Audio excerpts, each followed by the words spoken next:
a gente está falando sobre teletrabalho. Agora, uma das outras condições que eu acho que é chave para todas essas circunstâncias que a gente está passando é a instituição de banco de horas. Né? Tem algumas empresas que sequer sabem o que é isso, né? Principalmente as menores. Algumas não algumas têm e não sabem como é que funciona, outras têm e não sabem como regular. E eu acho que é interessante a gente falar disso. Tu que é contadora, né, perita contábil e tal, como é que você vê a instituição de banco de horas? É algo tão difícil assim ou é possível a gente fazer de maneira tranquila? Não, é extremamente tranquilo. Até nós temos assim, que nem vocês estavam falando, é cenário para cenário, muda de empresa para empresa, com certeza, até inclusive em relação à jornada, à atividade. Tem atividades que não tem como ser prorrogadas devido a não ter, nesse momento, devido ao coronavírus, né? A gente não ter como prorrogar a jornada e fazer as compensações. Mas o que a gente orienta agora é muito tranquilo. Uma vez, antes disso tudo, teria que ter a homologação, ou ter acordo coletivo, ou estar expresso em convenções coletivas. Agora, devido a isso tudo, tendo um acordo entre as partes, né, pode ser compensado até dos 18 meses futuro, o que antes já não era permitido. Então, acaba que também o espaço de tempo dessas compensações se expandiu. Na prática, nós temos vários clientes que aderiram ao banco de horas, até porque lá no início, quando tudo foi jogado no alto e nós tínhamos que pensar em tempo recorde no que fazer para cada cliente, foi feito esses acordos, obviamente, legalizado via a parte contratual, né, entre as partes, que o funcionário e o empregador concordavam com essa decisão, mas devido à aplicação do banco de horas é muito tranquilo. E eu vejo muita resistência porque tanto dos funcionários quanto dos empregadores, por conta do medo. Mas será que vai dar problema futuro? E se eu resolver mandar embora, o que eu vou fazer com essas horas? Eu vou ter muitas horas, Ingra, porque ele ficou mais de 15 dias parado. Até então, muitos não queriam fazer a questão da suspensão, da prorrogação, do corte de jornada, ou então dar férias, porque ninguém imaginava que tudo isso ia levar esse tempo todo, né?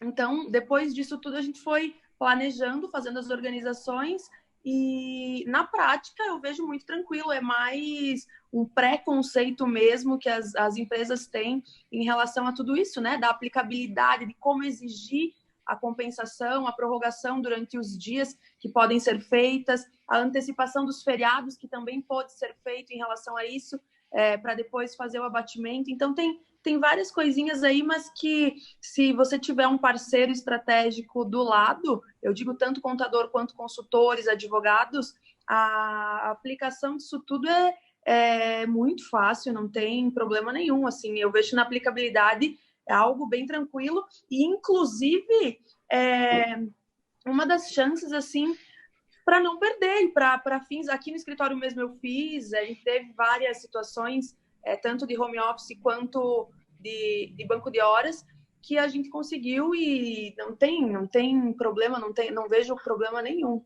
Para nós aqui no escritório, pensa no cenário assim, nós somos bombardeados nesse período inicial, justamente pelo fato que eu lido com uma carteira de clientes de mais de 150 empresas e eu tinha que pensar rápido diante do cenário de cada um, né?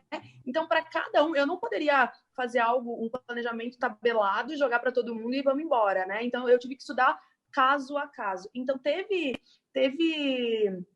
por isso que eu digo para os empresários a importância de ter a parte prática real na contabilidade, porque às vezes eles colocam uma jornada lá no registro e que, na verdade, depois é remanejada, é feito algumas trocas, enfim, de prestação mesmo de serviço na prática, diferente do que está aqui na contabilidade. Então, eu sentei com um por um, moldamos um cenário tanto coletivo quanto também individual, porque teve casos específicos que nós tivemos que fazer um planejamento individual. Então, assim, a importância dessa conversa e desse contato dos empresários com o contador e também com os consultores, enfim, para pensar diferente, porque às vezes eles vão ouvir e vão levar como modelo a empresa do colega, do amigo, porque ele fez assim, ele fez assado, e na verdade, na prática, para a tua empresa não seria o mais viável, né? E eu vi a importância do banco de horas em si para muitas empresas, porque a saída seria demitir. E no fim das contas, aí eles sabem que quando tudo isso passar, ia ter uma demanda superior ao que tinha pelo acúmulo em várias atividades. Então, a gente orientou em relação a essa questão da compensação, do banco de horas, do que pode ser feito diante de tudo isso, né? Mas eu vejo, assim, foi uma fase de muito trabalho, de quebrar a cabeça, porque parece simples, sim, mas ao mesmo tempo, para a gente que está do outro lado, ter que pensar diante de cada situação é uma pressão muito grande. Tipo, por exemplo, o banco de horas já existia. Quando a gente falava em banco de horas com alguns clientes, era tudo muito automático, era fácil, tu não tinha aquela preocupação. Agora, devido a esse novo cenário, por mais que a gente sabe como efetuar o banco de horas, os procedimentos, as etapas, você tem que analisar que tudo pode mudar da noite para o dia. Entendeu? Que a situação financeira daquela empresa pode mudar. Você tem que ver o impacto daquilo na atividade do teu cliente. Então, assim, mudou, caiu de paraquedas, banco de horas é comum, mas, ao mesmo tempo, o que isso vai refletir a longo prazo. Então, assim, eu vejo que também essa responsabilidade foi que eu senti na prática também em relação a isso. Eu tô com um cara com coronavírus, constatei que realmente, sei lá, ele adquiriu no meio do trabalho, enfim, ele exercia uma função que isso me caracterizava isso, e enfim, enquadrei na legislação.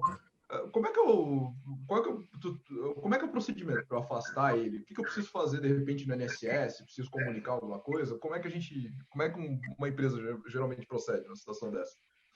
Na verdade, Bruno, é o hábito comum, né? O funcionário vai nos trazer o atestado de afastamento, baseado naquela quantidade de dias que ele vai ganhar, a gente não sabe, mas a partir desse momento, é até interessante uma coisa que eu estava lendo esses dias, que se o atestado vier com o CID, até tenho aqui anotado, o 071, que é exatamente o específico para fins de confronto futuro da Receita Federal, se esse atestado vier com esse CID, a empresa até consegue compensar os primeiros 15 dias, que seria a empresa que teria que pagar. Então, se vier com o CID específico, nem os 15 dias ficaria com o ônus da empresa pagar, como se fosse uma doença comum, né? Hoje, na prática, quando você chega com o atestado, os primeiros 15 dias quem paga é a empresa. Se o atestado do afastamento por essa doença vier com o CID específico, a gente consegue abater esses primeiros 15 dias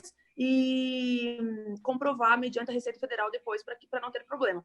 Mas, via de regra, o que ocorre? O funcionário tem que encaminhar, né? Geralmente eu falo dentro de 48 horas para o empregador nos comunica, a gente já entra com o pedido de afastamento dentro dos nossos sistemas, que vai direto para a base do INSS, e agenda as perícias e faz as compensações em relação ao atestado. Mas tem, assim, não vejo... Muitos têm essas inseguranças, será que eu vou receber? Será que isso? Será que aquilo? E, assim, aproveitando o gancho, muitas empresas, eu aqui na prática, acontece o quê? O funcionário vai para o hospital com algum dos sintomas.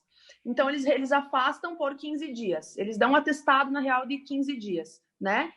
Beleza, não fizeram o teste, mas ele estava com os sintomas, afastaram, passam uma semana, de repente trazem outro atestado. Então, assim, nós tivemos vários casos até de falta que estão usando de argumentos para caracterizar a doença em si, depois é verificado que não é. Então, ele tem toda a questão inversa, né? Que não seria a doença, mas eles afastam por segurança. Então, assim, em relação ao benefício, é tranquilo. É só trazer o atestado, a gente entra com o afastamento via folha de pagamento, via e-social, via as declarações que a gente envia para a Receita, e depois a gente já faz as orientações, o encaminhamento do benefício, do recebimento, né? Mas eu achei bem interessante expor essa questão da compensação dos primeiros 15 dias, que não fica com o ônus para a empresa.